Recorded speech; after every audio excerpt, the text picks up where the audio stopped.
Capítulo 496. Perna, a su regreso de Silesia, se enteró de que Camellia se había convertido en doncella de Su Alteza Real el Príncipe Heredero, lo que por alguna razón le produjo una inexplicable sensación de crisis. Por lo tanto, comenzó a permanecer inconscientemente lo más cerca posible del Príncipe Heredero, como si se protegiera de algo.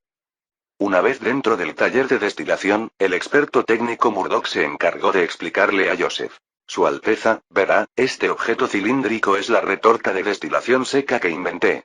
El grueso tubo de hierro en forma de anillo que lo rodea es en realidad el horno, que se utiliza para calentar el carbón dentro de la retorta de destilación seca. Antes de que el carbón entre en la retorta de destilación seca, hay que triturarlo hasta alcanzar un tamaño específico. El taller de trituración está justo enfrente. Tras someterse a una destilación seca a alta temperatura, el carbón se coquizará y producirá una gran cantidad de gas. Este proceso debe continuar durante 10 horas. Luego hay que extinguir el fuego, retirar el coque de la retorta de destilación seca, añadir carbón nuevo y encender de nuevo el fuego. Señaló hacia arriba, hacia un grueso tubo de latón que había sobre su cabeza. El gas producido se envía aquí a la cámara de enfriamiento. Pero este gas aún no es utilizable. Debe pasar por varias capas de tela para eliminar las cenizas y la escoria de carbón. Luego, el gas pasa a través de múltiples capas de papel para filtrar las partículas aceitosas. Después, el gas pasa por un depurador.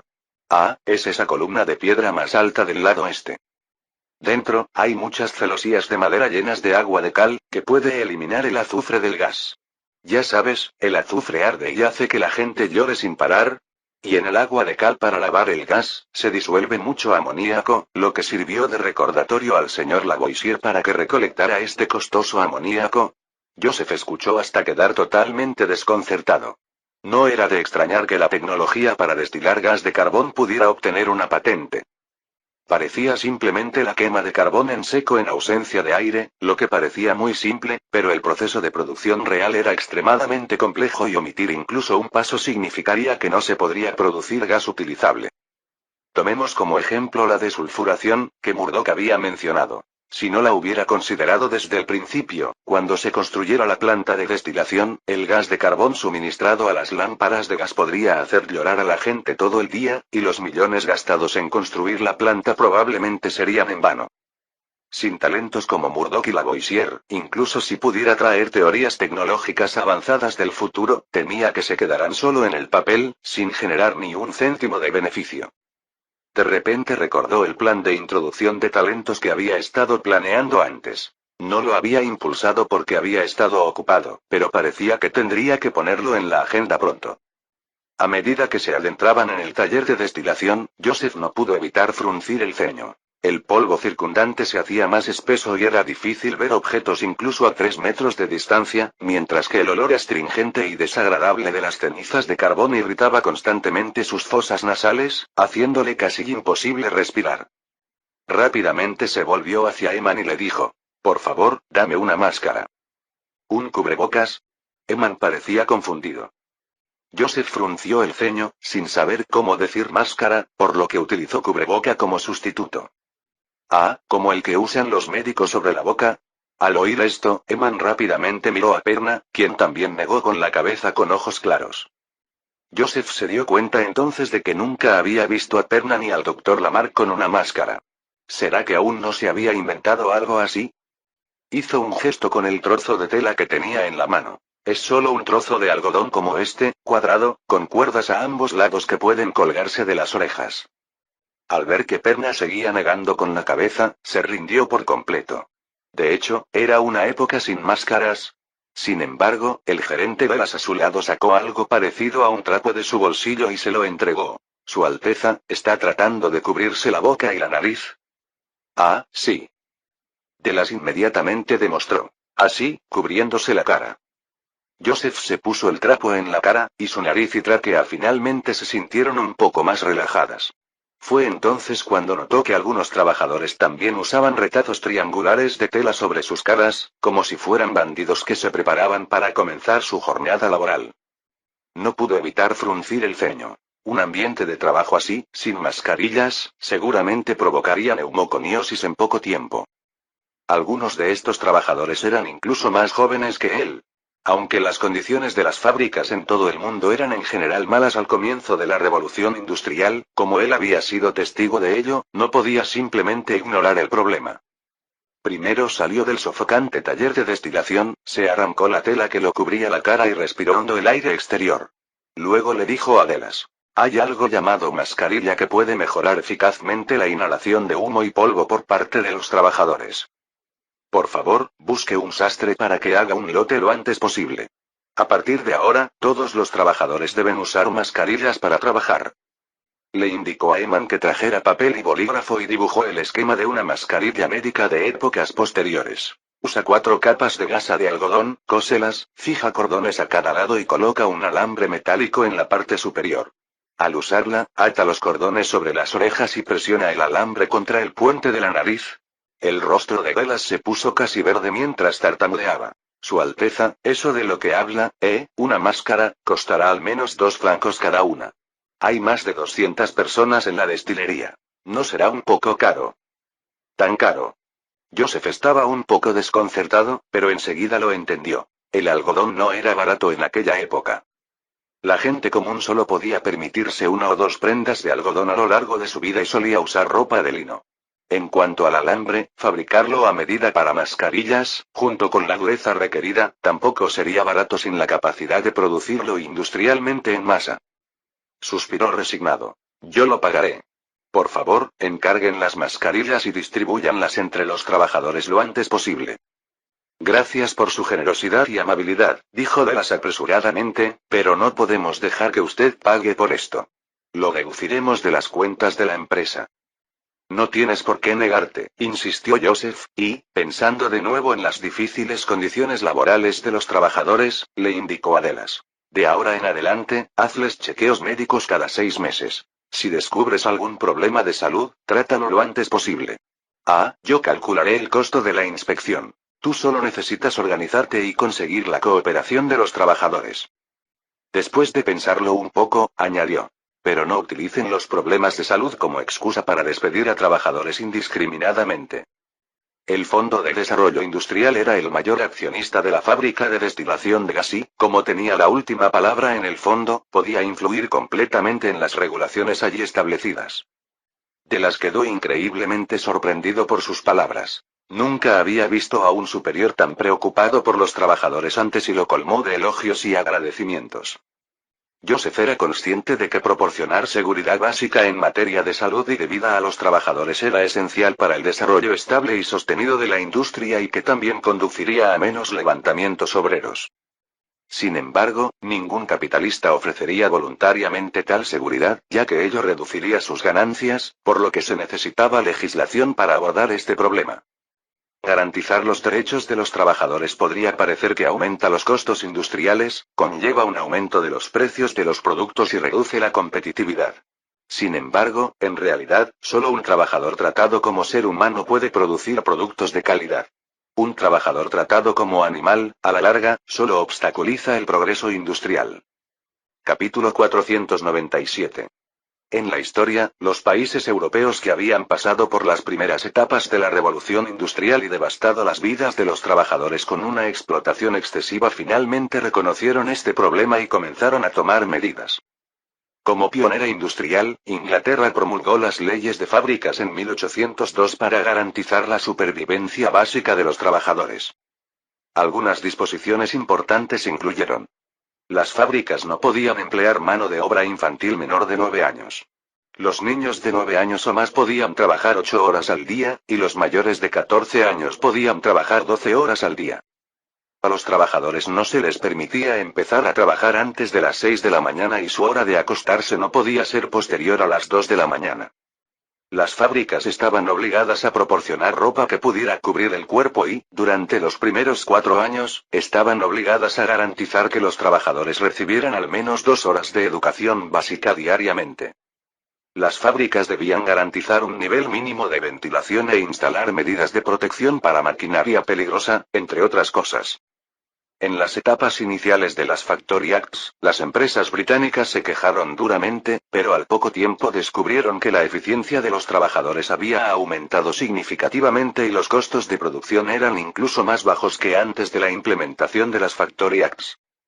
En particular, a medida que la calidad de la fuerza laboral se hizo más abundante y el reclutamiento se hizo más fácil, esto se debió a que se garantizó el entorno básico de supervivencia para los trabajadores y disminuyeron las tasas de discapacidad, enfermedad y hambre, lo que permitió que la mayoría sobreviviera lo suficiente para convertirse en trabajadores calificados. Como resultado, la competitividad industrial de Gran Bretaña mejoró significativamente, consolidando aún más su dominio global. Hoy, después de ver las pésimas condiciones laborales de los trabajadores, Joseph decidió impulsar urgentemente una legislación que proteja los derechos de los trabajadores. Esto no solo mejoraría la vida de cientos de miles de trabajadores en un país importante, permitiéndoles mantener un nivel de vida básico, sino que también aumentaría la eficiencia de la producción industrial en Francia. Además, las leyes de protección laboral podrían convertirse en una herramienta poderosa en el arsenal francés. En la historia, después de que Inglaterra promulgó las leyes de fábrica, inmediatamente se convirtieron en el estándar de derechos humanos en Europa y fueron elogiadas por los trabajadores de todos los países.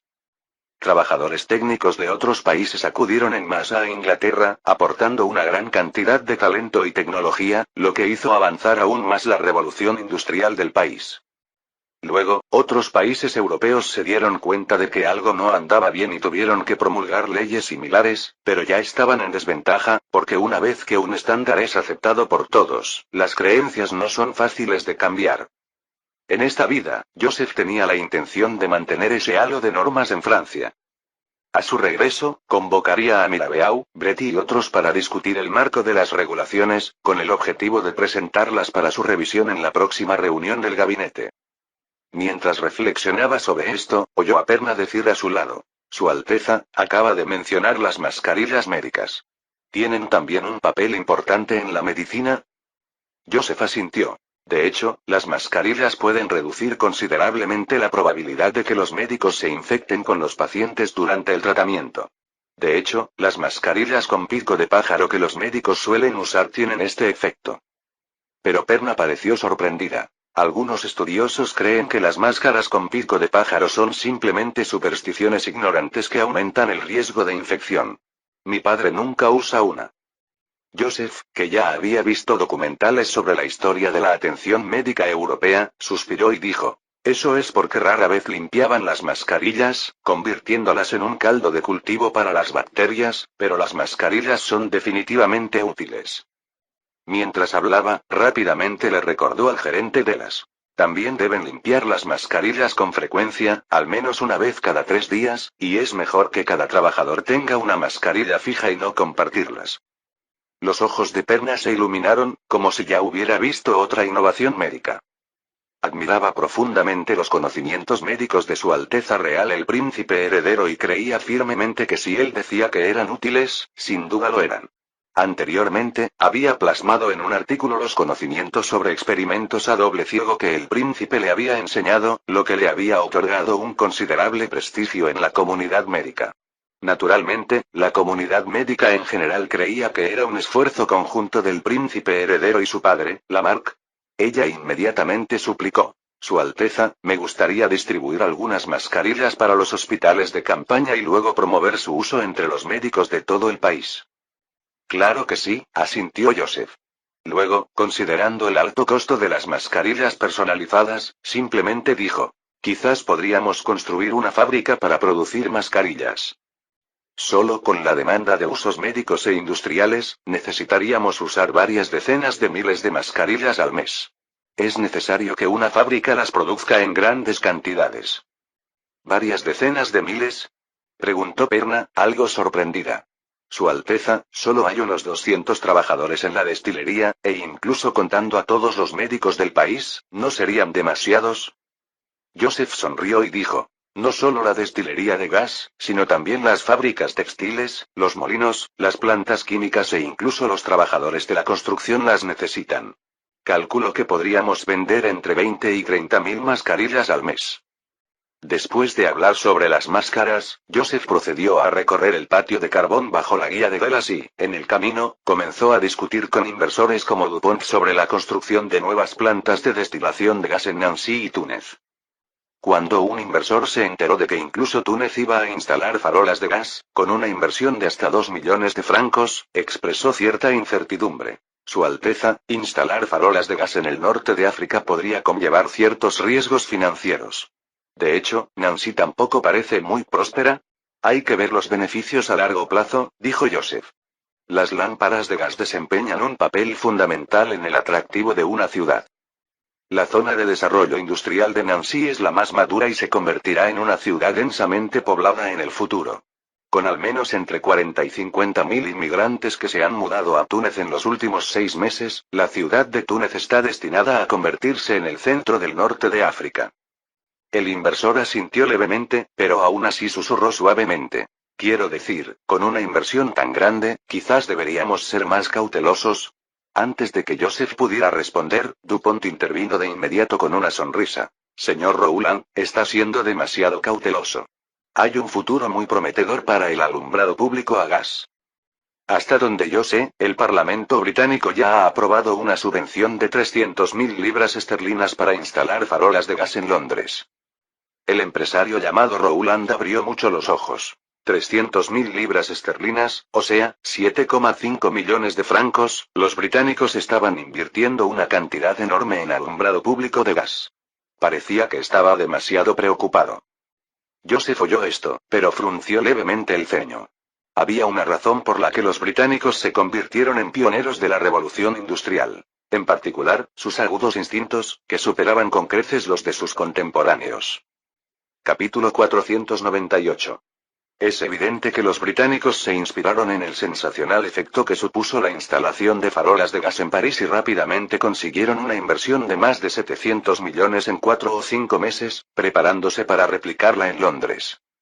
Esto por sí solo demostraba la riqueza de los británicos. Con semejante ventaja, probablemente estaban listos para intentar revivir la gloria del Imperio Romano de Oriente. De repente, Joseph pensó en una pregunta y miró hacia DuPont.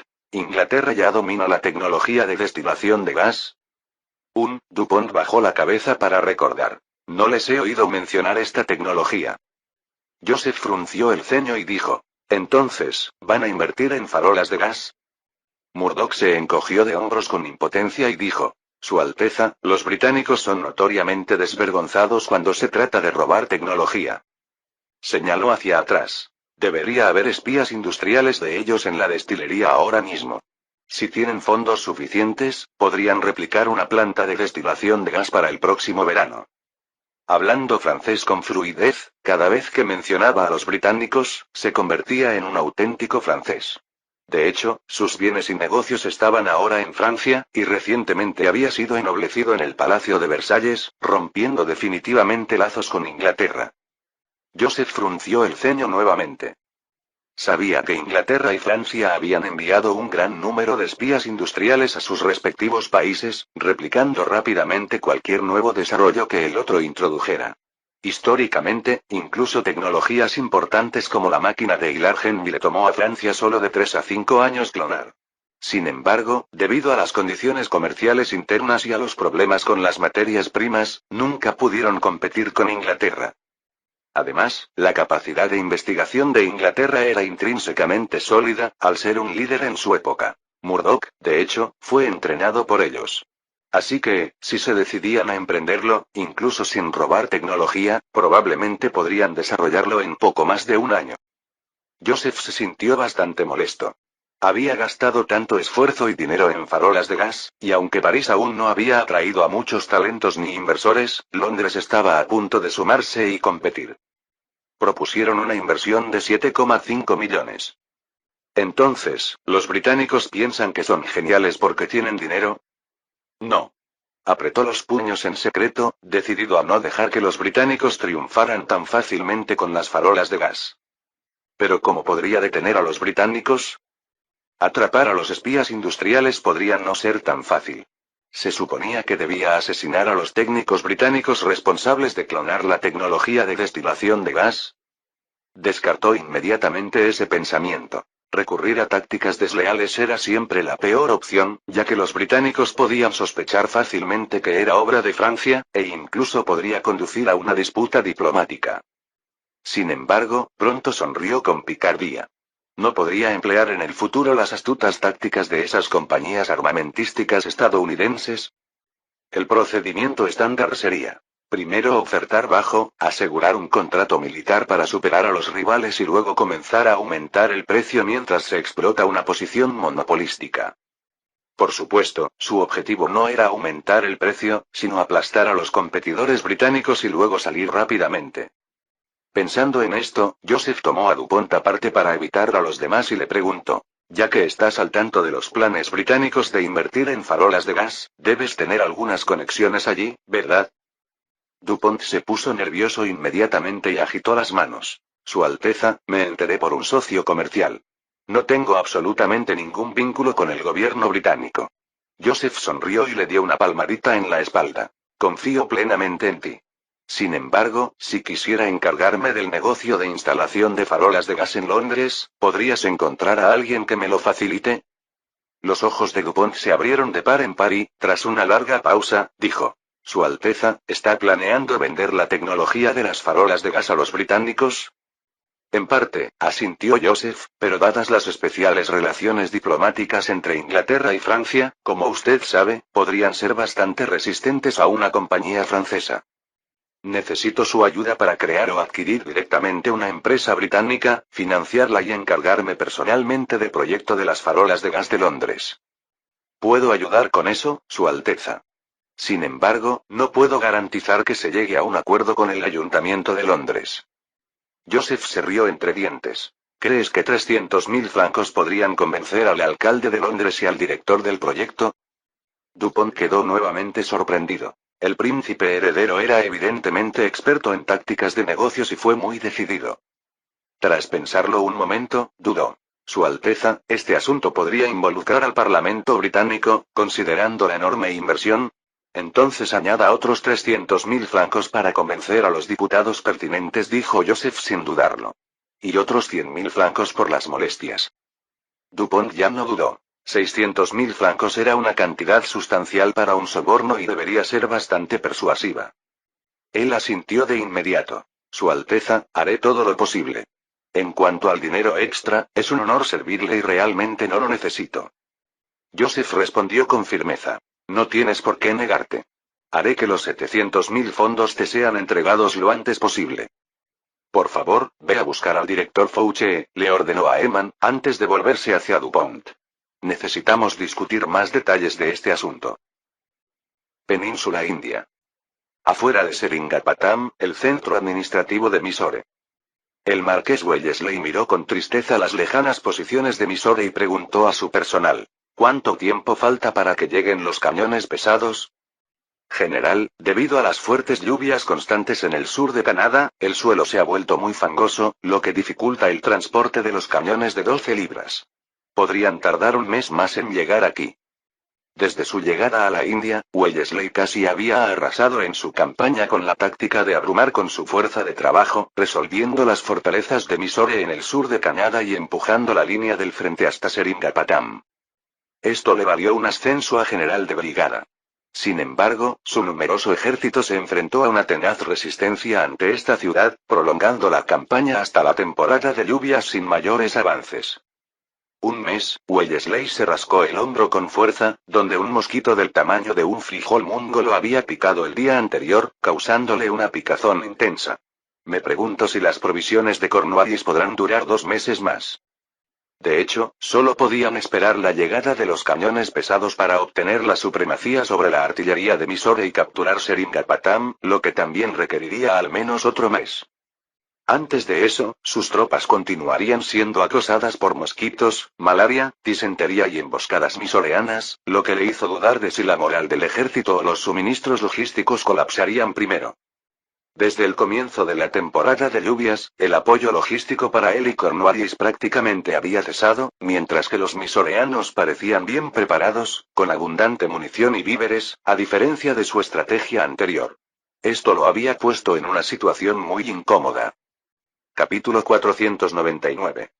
No muy lejos al norte, un palanquín indio avanzaba lentamente hacia el campamento británico. Seringapatam estaba todo anegado y embarrado, lo que dificultaba incluso el desplazamiento de los caballos, por lo que la gente tenía que depender de palanquines transportados por humanos para llegar a cualquier lugar. Entonces Wellesley vio al mismísimo gobernador general de la India, Cornwallis, en quien había estado reflexionando, descender del palanquín de un salto, subiéndose a la espalda de un palanquinero. A pesar de la estera extendida por los sirvientes, seguía salpicando bastante barro, ensuciándose las piernas. Estaba a punto de enviar a alguien a preguntar por la situación de sus suministros, y resulta que ha venido con nosotros. Wellesley se quitó los guantes y avanzó para abrazar al gobernador. Espero que traiga buenas noticias. Una buena noticia y una mala. Cornwallis, con expresión de disgusto, se sacudió el barro de las botas y miró una silla colocada afuera de la tienda de mando. ¿Te importa si me siento aquí? Claro que no. Esto estaba preparado para ti. Wellesley le indicó al asistente que trajera otra silla de la tienda y se sentó frente al gobernador. Ahora, por favor, primero dime las malas noticias. Cornwallis levantó la pierna para que un sirviente le limpiara las manchas de barro de los pantalones, señalando la tetera sobre la mesa. ¿Me servirías una taza también? Con este maldito tiempo, me gustaría empezar con las buenas noticias, después de todo, se dicen rápido. Muy bien, es tu derecho. Aunque a mí me parece una mala noticia. Sabanur nos ha traído carne seca y arroz. Sí, otra vez el maldito arroz. Casi no hay trigo, por lo tanto, no hay pan. Cornwallis dijo. Sin embargo, estas provisiones deberían durarle al ejército hasta octubre. Sabanur, una provincia meridional de Maratha, limitaba con Mysore. Actualmente, los suministros logísticos del ejército británico estaban bloqueados en el puerto de Malabar, y el único relevo provenía de Maratha. Pero lo que los estados principescos indios podían suministrar era solo comida, mientras que Inglaterra tenía que traer armas, medicinas, vino, caballos de guerra e incluso tiendas de campaña desde Europa. Cornwallis cogió su taza de té y su expresión se ensombreció. La mala noticia es que los 4 barcos de transporte que llegaron al puerto de Malabar el mes pasado serán los últimos.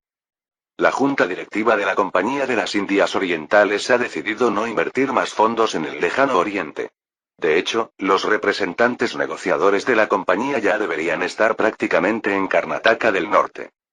Wellesley no pareció demasiado sorprendido y miró al gobernador. ¿Entonces estás diciendo que nuestras posibilidades de organizar un ataque se están agotando?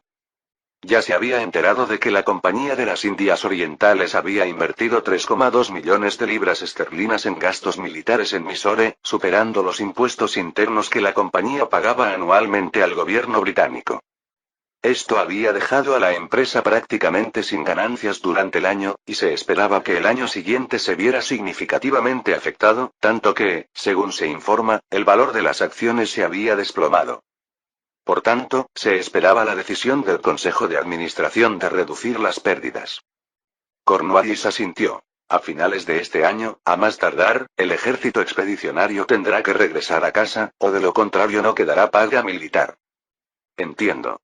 Entonces esperaremos a que llegue el cañón pesado antes de proceder a la batalla final. 1 mes y medio después. El sultán Tipú, mirando a través de la lluvia neblinosa, inclinó la cabeza para preguntarle al capitán de la guardia. ¿Está confirmada la posición? Sí, gran sultán, los cañones británicos están a 2 millas por delante de nosotros. El sultán Tipú asintió, se dio la vuelta y desenvainó su espada, alzando la voz para dirigirse a los 1.700 soldados de la Guardia Imperial que lo rodeaban. Esos paganos han asesinado a nuestros parientes y amigos y han arrojado a niños inocentes a ollas para hervirlos. Ahora están intentando invadir Seringapatam. No podemos permitir que eso suceda. Si queréis mantener a vuestras familias a salvo y evitar que vuestros hijos se conviertan en alimento para los británicos, seguidme y usad vuestras espadas para enviarlos de vuelta al infierno. Después de la propaganda anterior del cónsul misoreano Salah, la imagen diabólica de los británicos se había arraigado profundamente en los corazones de los misoreanos, creyendo universalmente que cada soldado británico necesitaba comer un niño por semana para mantener su valentía. Este rumor se había extendido incluso a lugares como Hyderabad y Karnataka, territorios bajo control británico. Hace 3 meses, hubo un incidente en el que el pueblo Udayagiri, temiendo que se llevaran a sus hijos y se los comieran, mató a 2 soldados británicos que pasaban por allí. Así que ahora los misoreanos estaban unidos en su odio y dispuestos a arriesgar sus vidas luchando contra el ejército británico. La lluvia había parado. El marqués de Wellesley esperó hasta que el terreno se secó un poco y luego ordenó inmediatamente a los 5.000 soldados británicos del núcleo que supervisaran el avance de 30.000 tropas maratha hacia Seringapatam.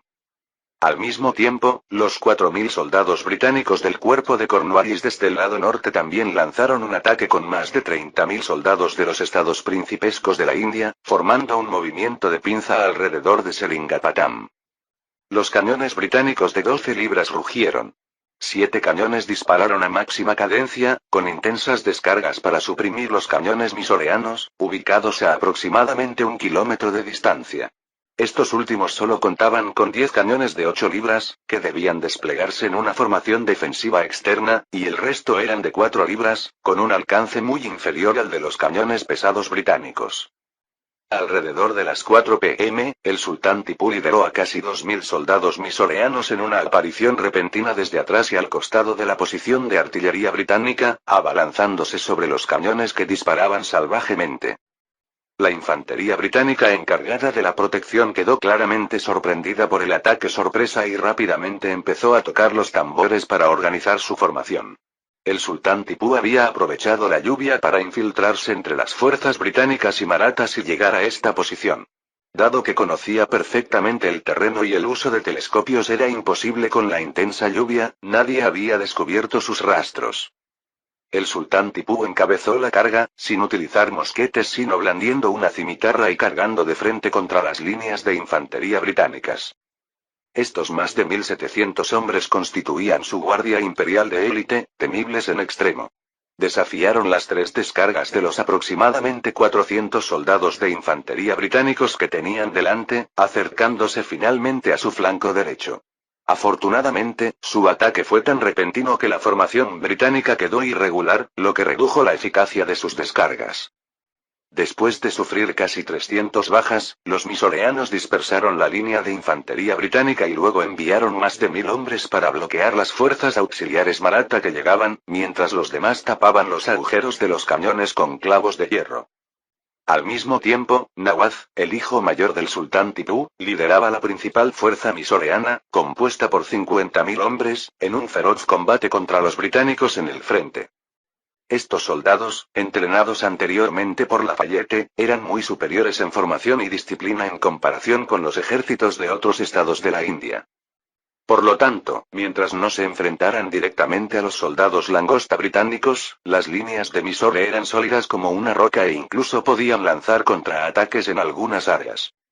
Una vez que los británicos entraban en combate, intercambiaban algunas rondas de fuego y luego se movían rápidamente, utilizando grupos subsiguientes para continuar la demora. Había más de 10 millas de terreno ancho fuera de Seringapatam, con muchas montañas que podían usarse como posiciones defensivas.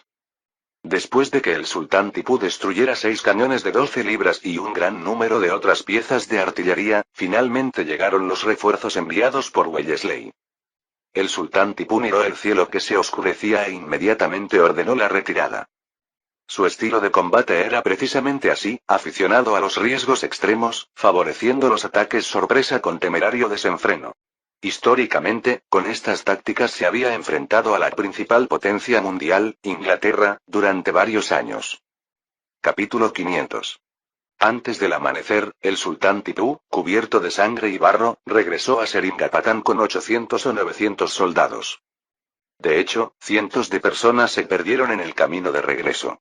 En el siglo XVIII, sin equipos de navegación ni visión nocturna, esta tasa de pérdidas ya era notablemente baja. Esto demostró la feroz capacidad de combate del tigre de Mysore.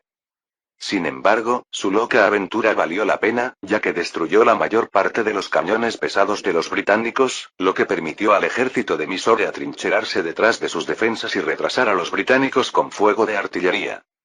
Antes de que los británicos llegaran a Seringapatam, Mysore ya había comprado una gran cantidad de pólvora y proyectiles a través de la línea de transporte Marruecos-Otomana, suficiente para que sus cañones duraran hasta el invierno. Según el marqués de Lafayette, los británicos se retirarían definitivamente al final de la temporada de lluvias.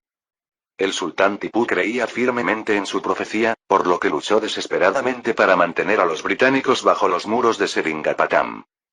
Debido a la caída del sur de Canadá en la costa oeste, a Mysore le resultó muy difícil abastecerse desde Marruecos a través del Golfo de Omán. Si los británicos lograban resistir hasta finales de año, Mysore no tendría más remedio que abandonar Seringapatam. En los meses siguientes, los británicos lanzaron ataques extremadamente feroces, pero el sultán Tipú, apoyándose en las defensas dispuestas por Lafayette antes de su partida y en su propia valentía, repelió a los enemigos una y otra vez.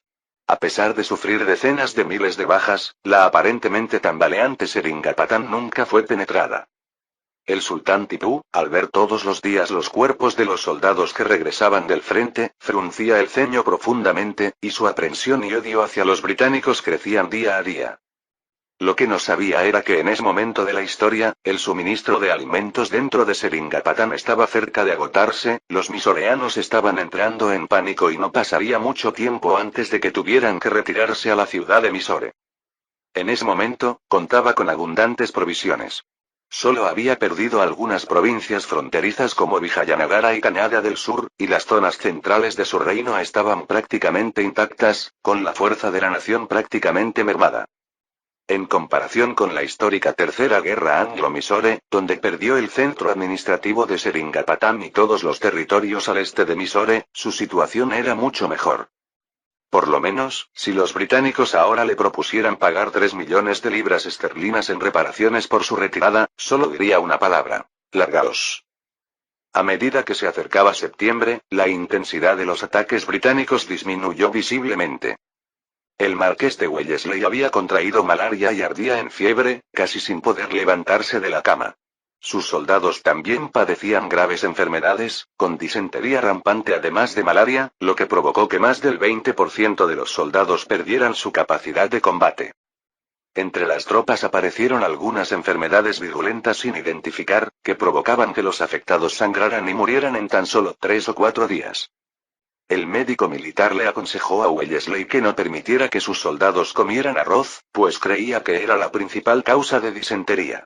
Pero Wellesley no pudo cumplir, ya que era el único alimento disponible en las reservas del ejército británico. Aunque los ejércitos de los estados principescos de la India no sufrieron enfermedades generalizadas, su combatividad no fue suficiente para amenazar a los misoreanos. Al final, la fuerza expedicionaria británica no pudo soportar la temporada de lluvias. La orden de encomio firmada personalmente por Su Majestad el Rey y la comisión que lo ascendía a brigadier estaban sobre una mesa junto a él. Wellesley luchó por incorporarse en la cama e intercambió una mirada sin palabras con Cornwallis, que había venido a visitarlo. La pólvora estaba casi agotada, era imposible enviar nuevos cañones, y los misoreanos seguían lanzando ataques furtivos contra ellos. Ambos sabían que allí terminaría la guerra. Los Manata ni siquiera pueden fabricar pólvora adecuada. De lo contrario, unos cuantos ataques más podrían haber aplastado a Tipú, suspiró Cornwallis. Deja que Sir Sidney vaya a Seringapatam. Wellesley agitó la mano. Al menos podremos salvar Vijayanagara y Karnataka. Sir Sidney fue el representante de paz de la Compañía de las Indias Orientales. Y el norte de Hyderabad, añadió Cornwallis, pero los misoreanos también han ocupado Tiruchirappalli. Ambos intercambiaron una mirada resignada. La Compañía de las Indias Orientales había invertido 3,2 millones de libras esterlinas y desplegado miles de hombres del ejército expedicionario, pero este fue el resultado. Londres. En el salón de la señora Morant, un hombre de apariencia común, pero vestido con un abrigo largo y holgado a la última moda, se acercó al alcalde Herbert con una copa de vino y le ofreció una sonrisa cortés. Estimado alcalde, no esperaba encontrarlo aquí. Soy realmente afortunado. Herbert se dio la vuelta, se detuvo un momento y asintió en señal de reconocimiento. Señor Stiller. Ah, nos vimos la última vez en el ayuntamiento. Me siento sumamente honrado de que te acuerdes de mí. La sonrisa de Stiller se iluminó y, tras intercambiar palabras amables, se acercó una vez que la compañía del alcalde se dispersó. Lord Redferman debe haberle mencionado la sinceridad de nuestra compañía. En cuanto al proyecto de la lámpara de gas, Lord Redferman era el contacto que DuPont había encontrado, el principal responsable de sobornar a los funcionarios británicos con una comisión muy baja de solo el 2%, ciertamente un gesto de respeto hacia DuPont. Stiller se limitó a sonreír ambiguamente. Sabe, el Congreso se toma muy en serio la instalación de farolas de gas en Londres. Mi informe debe ser convincente para decidir quién se encargará de la obra. Stiller inmediatamente dijo. No se preocupen, el señor Morant conoce muy bien las capacidades de nuestra empresa y sin duda nos apoyará. El señor Morant fue una fuerza importante en el Congreso a la hora de impulsar el proyecto de las lámparas de gas. El alcalde Herbert se quedó un tanto sorprendido. No esperaba que esta oscura Lightning Coal Company no solo encontrara un defensor en Lord Redferman, sino que también estableciera conexiones con el señor Morant. Si Stiller no exageraba, valdría la pena considerar aceptar su muestra de buena voluntad. Y el respaldo técnico del señor Coffey es esencial. Su empresa debe obtener su aprobación antes de... Stiller sonrió. Probablemente recibirá su respaldo mañana o pasado mañana, se lo aseguro. Pudo dar tal garantía porque el jefe técnico del proyecto de farolas de gas de Londres ya había aceptado su soborno de 2.500 libras esterlinas, entregando incluso los planos para el trazado de los oleoductos de Londres. ¿Ah, sí? Herbert levantó una ceja. La eficiencia de su empresa es asombrosa. Nuestra empresa ha invertido mucho en el proyecto de las farolas de gas, dijo Stiller en voz baja. Verá, si no conseguimos este contrato, nuestros accionistas sufrirán una pérdida considerable. De hecho, esas 8.000 libras esterlinas podrían ser negociables. Las 8.000 libras esterlinas eran el soborno previamente prometido a Herbert, equivalente a 200.000 francos, lo que aún dejaba un margen considerable dentro de la autoridad otorgada por el príncipe heredero. Y esta Lightning Coal Company se estableció en Gran Bretaña con la ayuda de DuPont, específicamente para asegurar el proyecto de alumbrado público a gas de Londres. Fin del capítulo 500.